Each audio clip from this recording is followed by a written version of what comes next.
বন্ধুসকল, আমাৰ জ্যোতিষশাস্ত্ৰত যদি আমাক কোনো গ্ৰহে পীড়া দিয়ে, কষ্ট দিয়ে, সেই গ্ৰহৰ দুখ দূৰ কৰিবৰ কাৰণে বিভিন্ন বৃক্ষৰ শিপা ধাৰণ কৰাৰ বিষয়ে কোৱা হৈছে।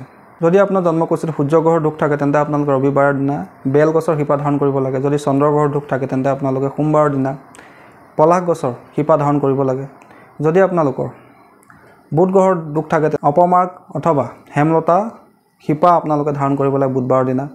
যদি আপোনালোকৰ মংগলৰ দুখ আছে তেন্তে আপোনালোকে নিম গছৰ শিপা মংগলবাৰৰ দিনা ধাৰণ কৰিব লাগে। যদি আপোনালোকৰ বৃহস্পতি গ্ৰহৰ দুখ আছে তেন্তে আপোনালোকে কলগছৰ শিপা অথবা আহত গছৰ শিপা বৃহস্পতিবাৰৰ দিনা ধাৰণ কৰিব লাগে। যদি আপোনালোকৰ শুক্ৰ গ্ৰহৰ দুখ আছে তেন্তে আপোনালোকে যজ্ঞ ডিমৰুৰ শিপা শুক্ৰবাৰৰ দিনা ধাৰণ কৰিব লাগে। যদি আপোনালোকৰ শনি গ্ৰহৰ দুখ আছে তেন্তে আপোনালোকে ক'লা ধতুৰাৰ শিপা শনিবাৰ দিনা ধাৰণ কৰিব লাগে। যদি আপোনালোকৰ ৰাহুৰ কিবা দুখ আছে তেন্তে আপোনালোকে চন্দন গছৰ শিপা শনিবাৰে ধাৰণ কৰিব লাগে।